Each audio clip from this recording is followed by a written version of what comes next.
ഇത് vertical gardening ആണ് കേട്ടോ. വെർട്ടിക്കൽ ഗാർഡനിൽ നമ്മൾ ചെടി ഇങ്ങനെ ചെറിയ ചെറിയ ഇതിലിങ്ങനെ ഈ കമ്പിൻ്റെ അതിങ്ങനെ വല കെട്ടിയിട്ട് അതിന്മേൽ ഇങ്ങനെ തൂക്കിയിടാണ് കേട്ടോ. അപ്പോൾ അത് കാണാൻ നല്ല ഭംഗിയാണ്. ഇതിന് നല്ല കെയർ വേണം. നമ്മൾ ഒരു ദിവസം നമ്മളിത് നനക്കാൻ വൈകിയിട്ടുണ്ടെങ്കിൽ ഇത് പിന്നെ പിറ്റേന്നൊരു ഉണങ്ങിയൊരു ഇലൻ്റെ മാതിരി ഉണങ്ങി പറ്റ പിന്നെ നനച്ചാലൊന്നും ഉണ്ടാകാത്ത പറ്റ ഉണങ്ങിയിട്ട് ഒരു കരിയില മാത്രമാണ് നമുക്ക് കിട്ടുക കേട്ടോ.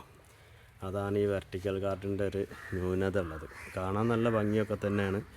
ഇതിങ്ങനെ ഈ ചുമരുമ്മ ഇങ്ങനെ ഫുള്ളായിട്ട് ഇങ്ങനെ ഉണ്ടാകുമ്പോൾ കാണാൻ നല്ലൊരു ഭംഗിയായിക്കാരം.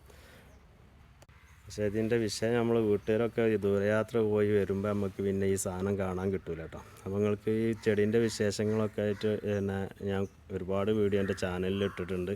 അപ്പോൾ ഇത് കണ്ടിട്ട് ഇഷ്ടപ്പെട്ടിട്ടുണ്ടെങ്കിൽ അതിലൊന്ന് കയറി നോക്കുക, ചാനലൊന്ന് കയറി നോക്കി ഒന്ന് സബ്സ്ക്രൈബ്